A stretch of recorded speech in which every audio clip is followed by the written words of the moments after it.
ये एक साधना है, तपस्या है। आरएस बनना, आईएएस बनना जो है ना बहुत आसान है, लेकिन आसान उन्हीं लोगों के लिए कि जो 2-3 साल 4 साल इस साधना को करने के लिए तैयार है, तपस्या को। क्योंकि लाखों जो विद्यार्थी है उनमें से लाखों लोग तो इसमें इस तरह इतना बड़ा कुछ करना ही नहीं चाहते, तो आपका कंपटीशन तो उल्टा यहाँ कम है। क्यों? रियल में इस मेहनत को करना दिमाग से लोग सोच ही नहीं पा, देने के लिए दे रहे हो। बहुत सारे लोग आपके साथ फॉर्म भरेंगे, लेकिन आधे एग्जाम देने नहीं आएंगे तो उनमें से सीरियसली पढ़ाई नहीं करेंगे। तो इसलिए कंपटीशन इस दुनिया में बहुत ही कम है मेरी नजर में तो। लेकिन जो पढ़ना चाहते हैं, जो कंपटीशन है उन लोगों में, वहां ये जरूरी है कि आप इसको एक तपश्चर्या की तरह लें, एक साधना की तरह लें।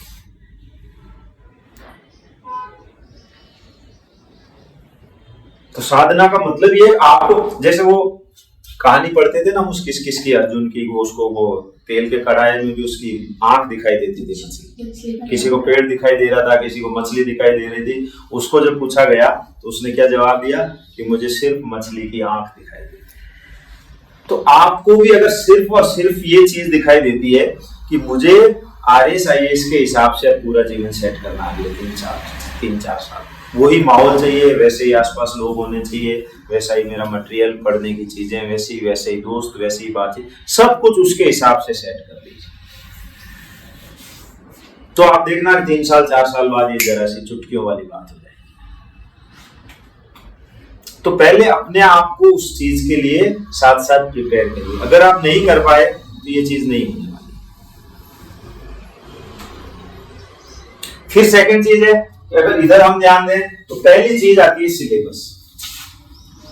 अगर आप कोई भी तैयारी स्टार्ट करते हैं तो पहली चीज क्या है? सिलेबस। आप जो भी एग्जाम देना चाह रहे हैं उसका सिलेबस उठाइए, उसको एनालिसिस करिए अपने हिसाब से, और ये सोचिए कि इसमें जो टॉपिक लिखा हुआ है वो टॉपिक एक पर्टिकुलर कहीं भी दे रखा गाइड में, उससे मतलब नहीं है। उस टॉपिक को मैं कैसे समझ सकता हूँ, कहां से पढ़ूं तो समझ सकता हूँ। तो कई बार ये भी होता है कि सिलेबस में हमें एक्स्ट्रा भी पढ़ना पड़ता है। जो टॉपिक है उसको समझने के लिए उसका आगे पीछे का टॉपिक अगर हमें पता नहीं है तो हम उसको नहीं समझ सकते। जैसे मान लीजिए मैथमेटिक्स है और उसमें गुणा भाग करना हमको किसी पर्टिकुलर टॉपिक में, या परसेंटेज निकालना है, तो परसेंटेज भी तो वही निकाल सकता है जिसको बेसिक गणित आती हो, या पॉसिबल है? जिसको गुणा भाग माइनस प्लस करना ही नहीं आ रहा है, क्या वो परसेंटेज निकाल सकता है? तो इसका मतलब क्या है, हमें उसको भी क्लियरली पहले पढ़ना पड़ेगा। तो ऐसे हर सब्जेक्ट के बेस के लिए कुछ चीजें जरूरी होती है जो जरूरी नहीं है कि सिलेबस में हो, लेकिन वो 2-5 टॉपिक हमें ढंग से दोबारा वापस पढ़ने चाहिए, क्योंकि हमने कभी पढ़े थे लेकिन अब याद नहीं है, अब हम उनको भूल चुके। जैसे हिंदी लैंग्वेज है आपका, इंग्लिश लैंग्वेज है, ग्रामर से आपका शुरू हो रहा है, संधि समास वहां से, लेकिन उसको पढ़ने के लिए आपको वर्णों की जानकारी होनी चाहिए, उनका विन्यास पता होना चाहिए, बहुत सारी चीजें ऐसी है जो कि आप उसको देखेंगे तो पता, लेकिन वो सिलेबस में तो नहीं है। तो एक अपना सिलेबस बनाइए कि ये टॉपिक्स तो डायरेक्ट हैं, इनको ऐसे ऐसे पढ़ा जा सकता है, ऐसे ऐसे समझा जा सकता है ना। तो पहली चीज तो सिलेबस। फिर सेकंड चीज आपको क्या करना है? सेकंड चीज आपको ओल्ड पेपर्स लेने हैं, है ना, कि आपको जो प्री का एग्जाम है तो मेंस का एग्जाम है तो जो भी एग्जाम आप देने जा रहे हैं उसके पुराने पेपर्स ले लीजिए पिछले 5-7 साल के, और उनको एक बार पढ़िए, समझने की कोशिश करिए। बहुत सारा आपको हो सकता है समझ में नहीं भी आएगा क्योंकि अभी वो सिलेबस आपको पता नहीं है, वो मटेरियल आपने देखा नहीं है, लेकिन एक बार उसको पढ़ लीजिए, एक बार दिमाग में कुछ आइडिया जाएगा, आपको पता चले या ना चले तो भी। तो एक बार आपने पुराने पेपर्स देखे, उससे समझने की कोशिश की, और अब ये सोचिए कि स्टडी मटेरियल में आते हैं कि ये सिलेबस है, इस तरह के क्वेश्चंस बनते हैं, ये चीजें उसको समझ के इसके लिए क्या स्टडी मटेरियल होना चाहिए कि हमारे पास ये मटेरियल हो, उसको हम पढ़ के, लिख के, समझ के, नोट्स बना के और फाइनली एग्जाम दे सकते हैं ना। तो उस स्टडी मटेरियल की अगर मैं बात करूं तो वो पहली चीज है एनसीईआरटी की बुक्स, 6 से लेके 10 तक की बेसिकली तो, और कुछ सब्जेक्ट में 11-12 की। और एनसीईआरटी की किताबें भी 2004 तक की जो पुरानी किताबें हैं वो बहुत ही बेहतरीन किताबें हैं। नई किताबें बहुत ही कचरा कर दी है, मैंने जितनी देखी, मुश्किल से 1-2 किताब को छोड़ के। तो 2004 से पहले की आप किताबें अरेंज कर लीजिए, मिल जाएगी आपको बहुत सारी जगह। कुछ हमारे पास भी यहाँ है तो हम लोग प्रोवाइड करा देंगे जिसको जरूरत होगी, और हमारे बैचेज में तो हम देते ही है ना।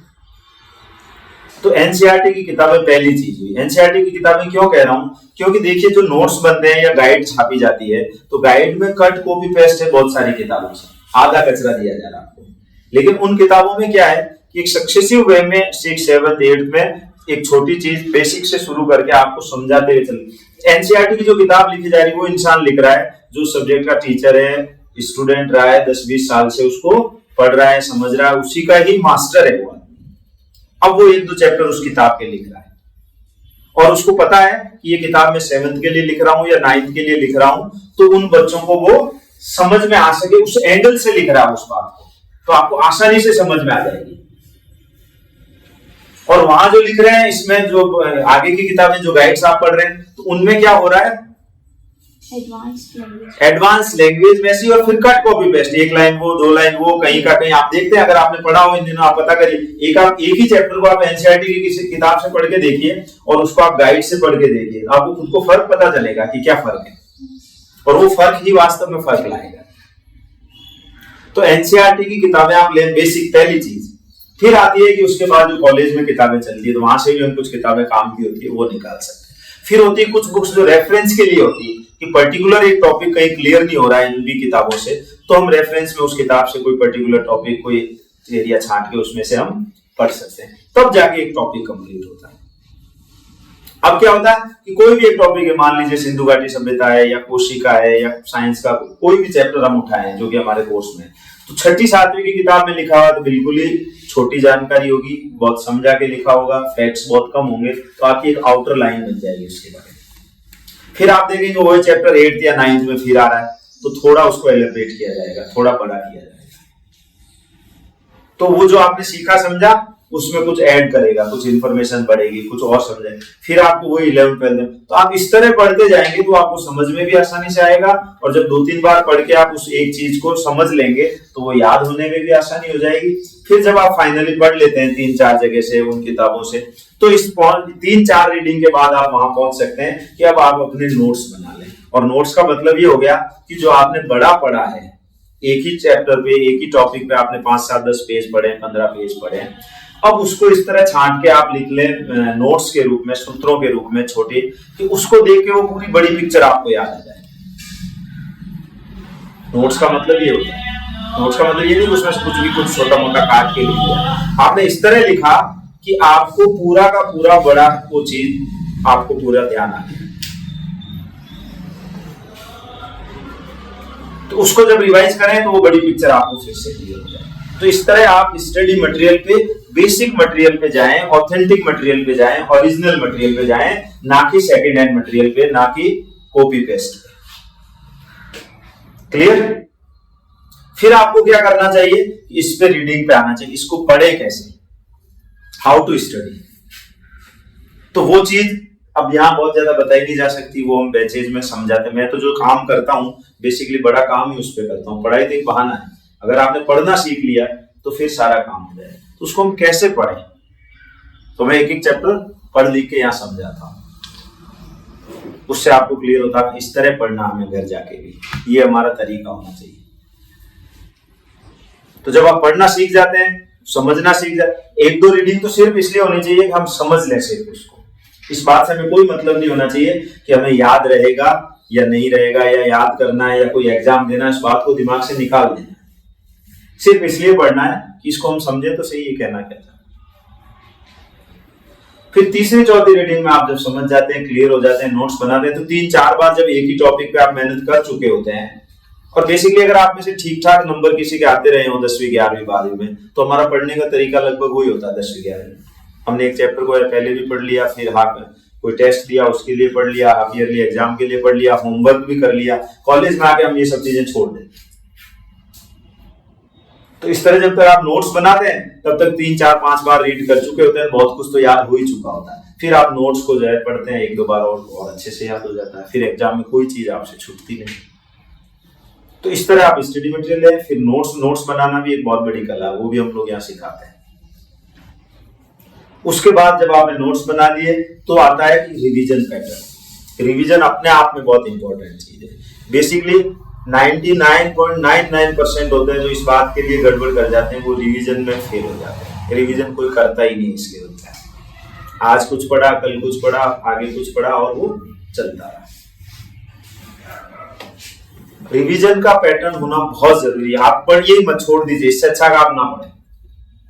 लेकिन पढ़ रहे हैं, जो भी पढ़ रहे हैं तो उसको रिवीजन मोड पे जरूर डालिए। और रिवीजन का पैटर्न होना चाहिए कि आपने आज पढ़ा तो 2-3 दिन बाद एक आध बार और पढ़ लिया, फिर वीकली मोड पे रिवीजन कर लिया, मंथली मोड पे रिवीजन कर लिया, फिर आपने उसको क्वार्टरली और हाफ ईयरली ईयरली मोड पे रिवीजन।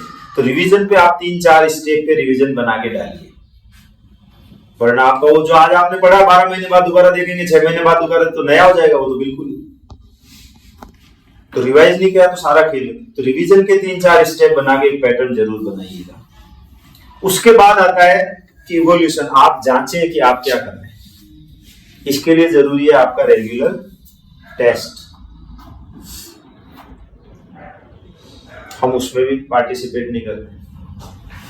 फाइनली जिस दिन एग्जाम देने जाते हैं उसी दिन चेक करते हैं, चेक होता है टेस्ट। तो बेहतर है कि यहाँ आप टेस्ट से जुड़े और वीकली और मंथली टॉपिक वाइज जो भी टेस्ट चल रहे हैं वो टेस्ट देके।